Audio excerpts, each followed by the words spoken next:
Welcome back, Pure Structure Traders and YouTube, for another weekly trading recap for you guys. This one's going to be kind of quick just because I'm a little bit under the weather, but I am going to go over what we have done so far here on the micros.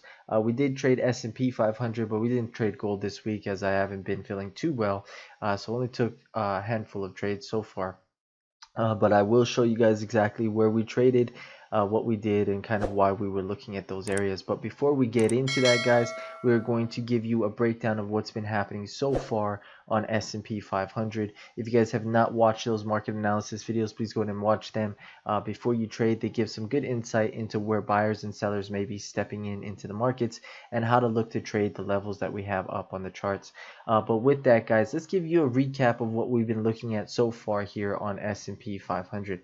So S&P for the week, we have been still bullish. We popped up into the level of somewhere around these 45, 41.75s, and then we started to go into a little bit of a range.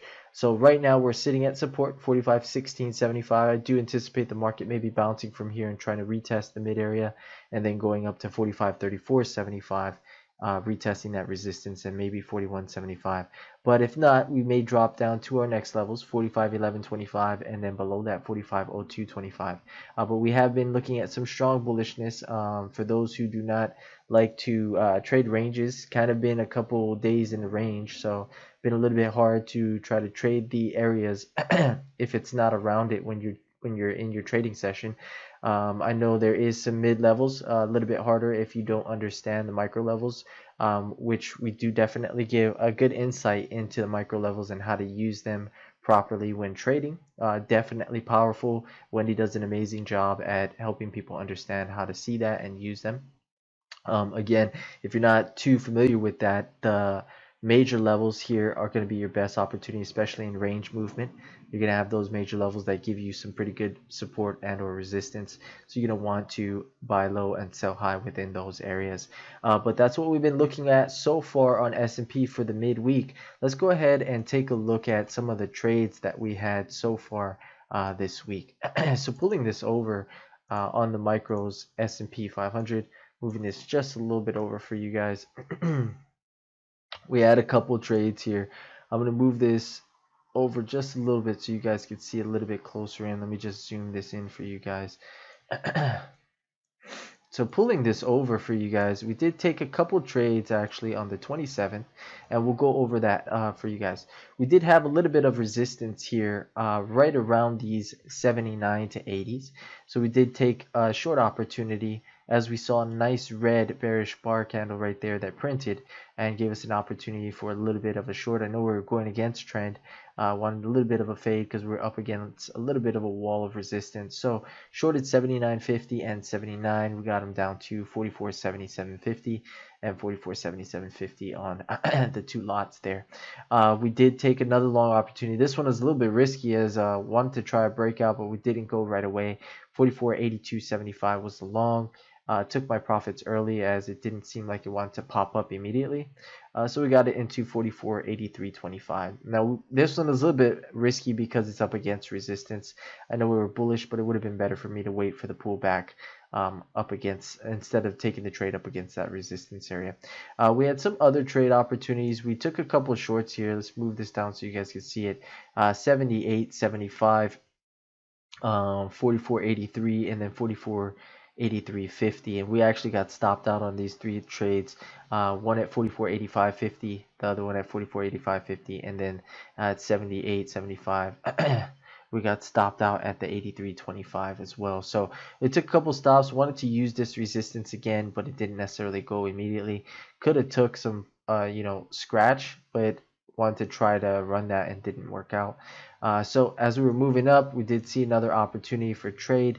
We had some longs here right up against, well, actually we were climbing. There was no real resistance as it was climbing in this area. So try to push it through. We had a long opportunity, 44.87. 44.8775, 44.88, and then 44.9125 and 44.9275. So it's some good long opportunities as we got the first 1, 2, 3 into 44.91 as it was climbing up higher, and then the fourth one we got into 92.50, and then the fifth one 92.75 as we only took I mean, sorry, 93 from 92.75, as we only took a tick there for profit. We should have held it a little bit longer. We had a couple contracts, just wanted to take the quick points as we got stopped out on the prior trades short. So not so bad actually, pretty good for the 27th, but then we got a little bit sick, and then I had to take care of my family. So moving over to the next day, we traded, which was going to be the 30th. We took some long opportunities, nice little bit of a pullback. 44, 45, 12, 50, 45, 12, 75, 45, 12, 75, and then 45, 12, 75 again. For the long opportunities, we got 1, 2, 3, 4 trades into 45, 17. Good long opportunity. Then we took another long here, 45, 26, 25 into 45, 27, 25. So for the 30th, August 30th was definitely a good trading day as well, as we took profits on all of our trades there. Moving over for you guys, let's take a look at, I believe we had one for today. Wasn't really feeling too well, so didn't take more than that. I did have a short opportunity. It did not want to go right away. I had a little bit of a level right in this area, and we had nice 1, 2, 3 red bars that printed. Main one's going to be this one and this one here for a good short opportunity, and I didn't let this one run. Had the short 45, 25, 75, and then got it into 45, 25, 25. Only took a couple ticks just to see the trade actually run off back into support down below. I didn't like it because I was going against the actual trend, which is bullish, which is why I stepped out of the trade, because it wasn't immediately going. But again, didn't feel too well either, so I didn't want to try to take too much risk on the day. But still profitable a little bit, but not too bad. Let's move over into the log for you guys, so you guys can see exactly where we're currently sitting here on the week so far. So again, you can see up on this log we had 1, 2, and 3 losing trades that you guys saw as we reviewed it, and the rest of them you can see we had pretty good green trading happening on the week so far. So far we had $132.50 after commission costs.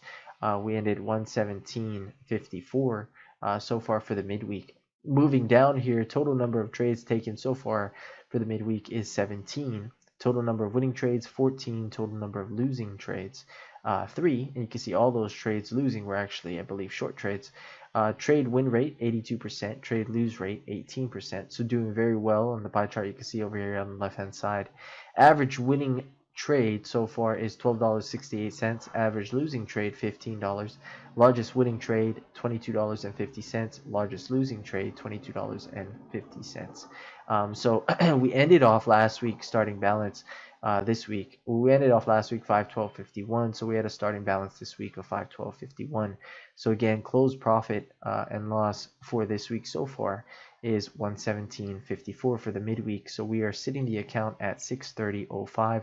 Not so bad, as last week's midweek was at 471, end of week 512.51, and even under the weather, you see we're applying ourselves with our strategies. Again, you do not have to have multiple strategies to apply to the market. You just have to be able to understand how to apply yourself to one strategy at a time when you're trading in your sessions. Be disciplined and make sure you have patience even after each and every trade that you take. Again, cluster trading is a killer. One of our mentors, Wendy, says that to our members as well. Very, very important to understand. Over trading is basically cluster trading, where you're trying the same level at the same time, hoping that it works. And you're not giving time between each and every trade, and that could be definitely a killer, as you can get very emotional when it continues to stop you out, right? So you want to pay attention as you review your trades. What exactly is going on within each and every trade? Do you need to work on your entries? Do you need to work on your discipline? Do you need to give time between each trade?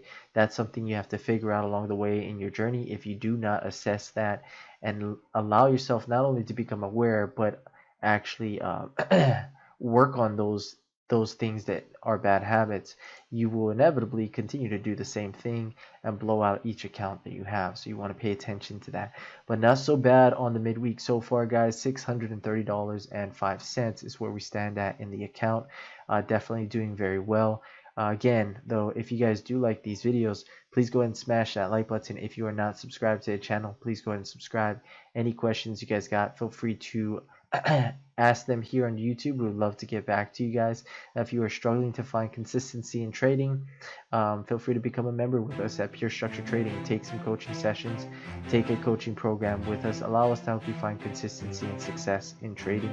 If you're struggling emotionally as a trader, it's definitely best to get around people who know what they're doing in the markets and who can help you assess not only your emotions, but maybe some of the trades that you're thinking about when you're trading. Other than that, guys, we're going to wrap it up here. Hopefully you guys liked these videos. Again, smash that like button if you guys did. If you guys continue to trade, make sure you guys trade well. You guys take care. Have a great night. Bye.